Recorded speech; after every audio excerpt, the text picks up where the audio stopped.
जय हिंद बच्चों। आज हम लोग देखेंगे यूपी बोर्ड क्लास 10th का सबसे पहला चैप्टर और अपने वीडियो जो हम लोग वीडियो बनाए इसका पार्ट नंबर 3 है।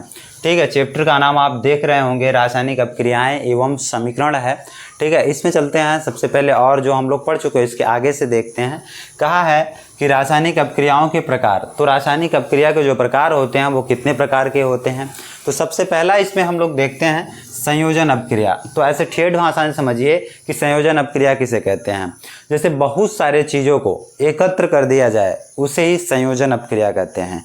ठीक है, या दो से अधिक पदार्थों को एकत्र कर दिया जाता है उसी को हम लोग संयोजन अपक्रिया कहते हैं। ठीक है, दूसरे का नाम होगा वियोजन अपक्रिया।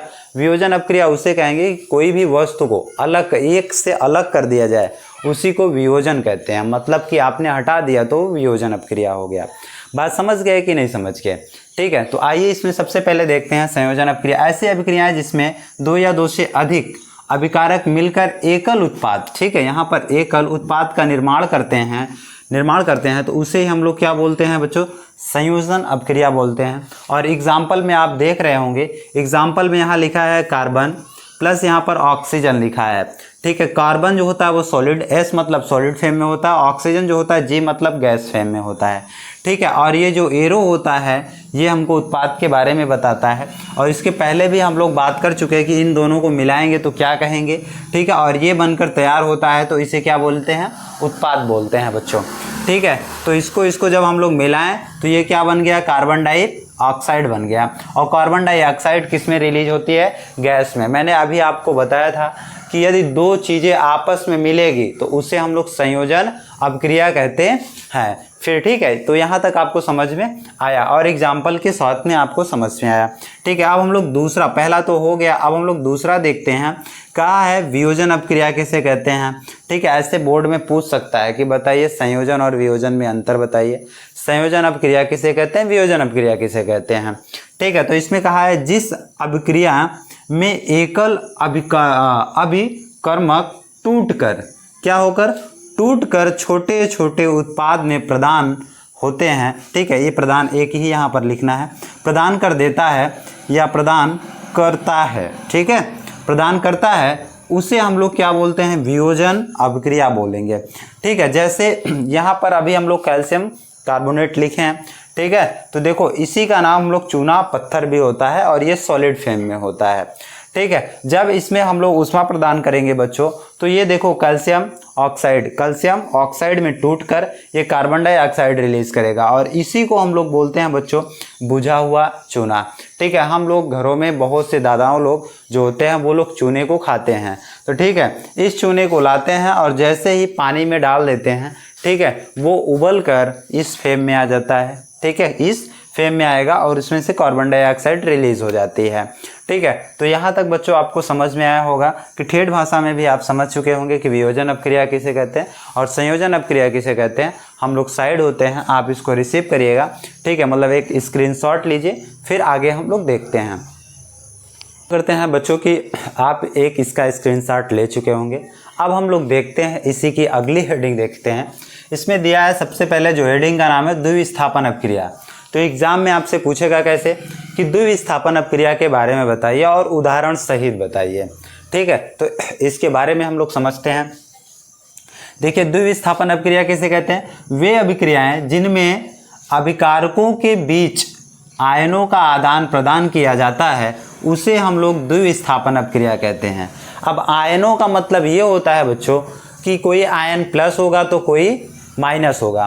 ठीक है, जैसे एग्जाम्पल में अभी हम लोग लेते हैं यहाँ पर, जैसे Na, ठीक है, आपको दिखना चाहिए यहाँ पर Na और ये Cl देखो माइनस होता है और सोडियम क्या होता है, प्लस में होता है। इस पे 1 प्लस, इस पे 1 माइनस, इसका संबंध इधर, इसका संबंध इधर, तो ये क्या बन जाएगा, NaCl बन जाएगा बच्चों। ठीक है, तो अभी हम लोग देखेंगे कि द्विविस्थापन अपक्रिया वैसे होती है जिन अभिक्रियाओं में, ठीक है, अभिकारकों के बीच का आयनों का आदान प्रदान किया जाता है उसी को हम लोग क्या बोल देते हैं। ठीक है, द्विविस्थापन अपक्रिया। ठीक है, तो देखो एग्जाम्पल में लिखा है सोडियम सल्फेट फिर बेरिलियम क्लोराइड। अब इसमें हमको कराना है, ठीक है, आदान और प्रदान। ठीक है, आदान और प्रदान कराना है। कैसे कराना है उसको, उसके आयनों के साथ में कराना है। ठीक है। तो हम लोग क्या करेंगे, सबसे पहले देखो इसके आयनों के आदान प्रदान में करेंगे। ठीक है, देखो ये प्लस में होता है और ये बच्चों माइनस में होता है।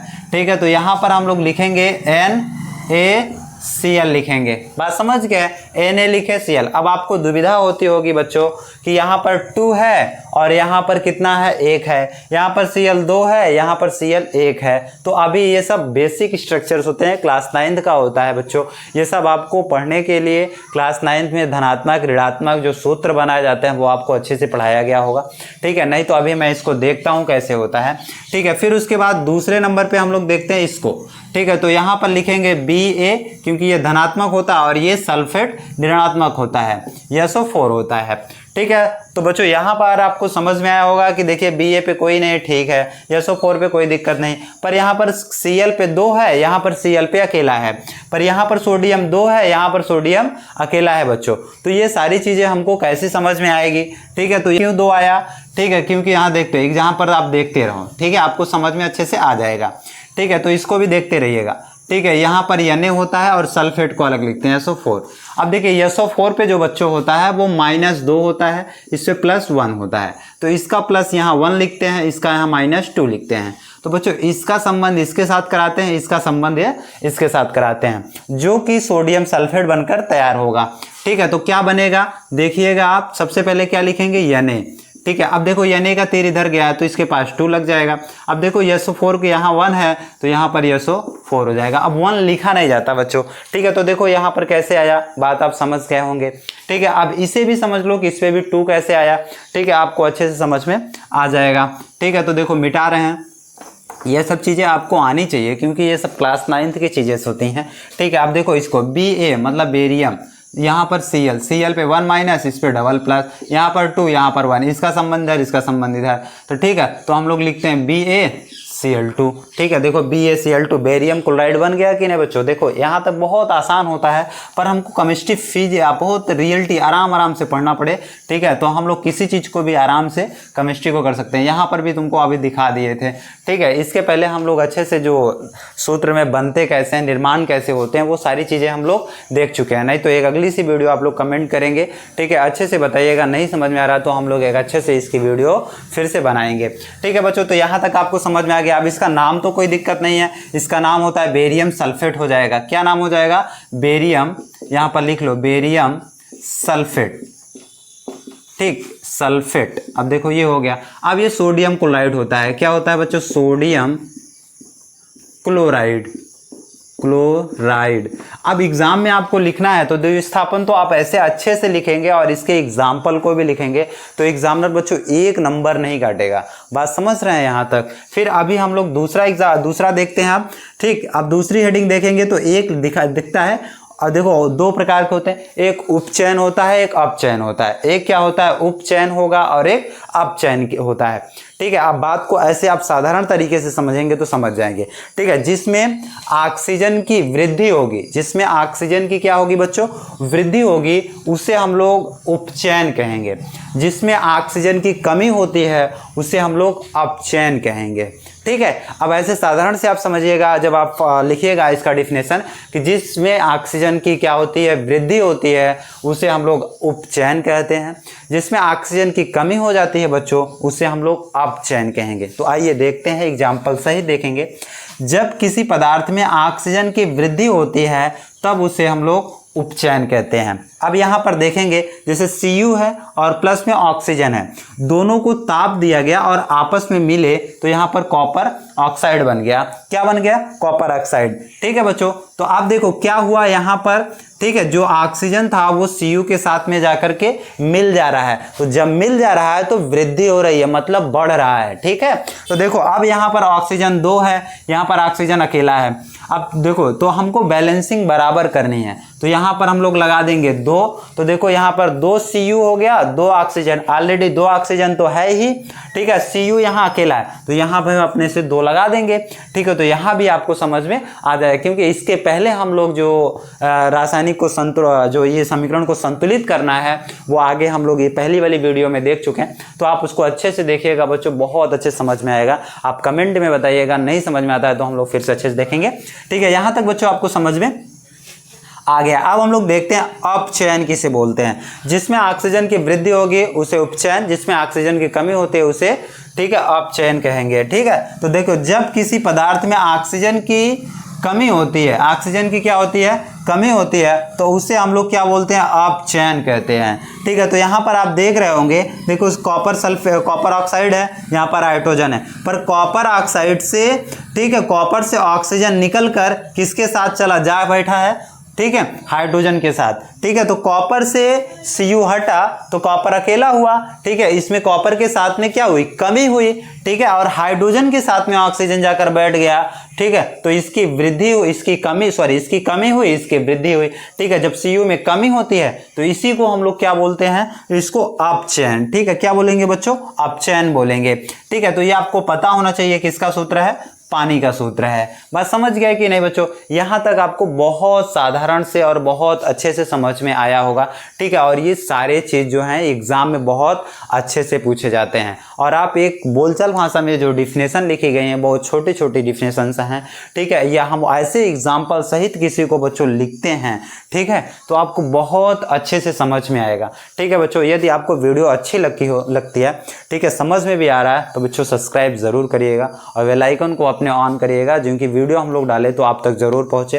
ठीक है, तो आप आगे देखिए, आप हम साइड होते हैं, आप एक अच्छा सा स्क्रीनशॉट लीजिए, फिर हम लोग आगे देखते हैं। आशा करते हैं कि आप अच्छे से स्क्रीनशॉट ले चुके होंगे और आपको वीडियो भी अच्छी लग रही होगी, तो लाइक और सब्सक्राइब ज़रूर करिएगा। आइए हम लोग देखते हैं एक मोस्ट इम्पोर्टेंट टॉपिक, जो ये भी है अच्छे से पूछा जाता है, जो एग्ज़ाम दिया होगा 2024 का, उसमें पूछा गया था कि संक्षारण किसे कहते हैं।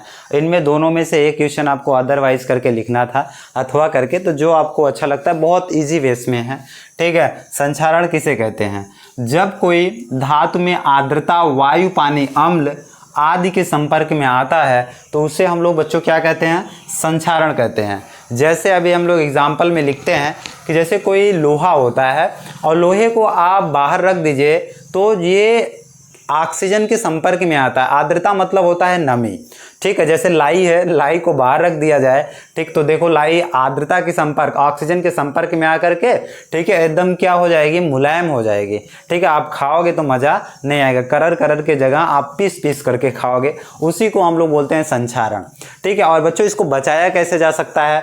ठीक है, तो देखो लोहे में, ऐसे हम लोग एग्जाम्पल में लिखेंगे, लोहे में जंग लगना ही क्या बोलते हैं, संक्षारण। ये एग्जाम्पल होता है। और आप अच्छे से और भी लिखना चाहते हैं, एग्जाम में अच्छे से नंबर लाना चाहते हैं, तो एक नीचे यहाँ पर नोट डालकर लिख दीजिएगा। मेरे पास जगह नहीं है तो मैं यहाँ नोट डालकर लिख देता हूँ। ठीक है, संक्षारण से बचने के लिए किसी भी धातु को, ठीक है, किसी भी धातु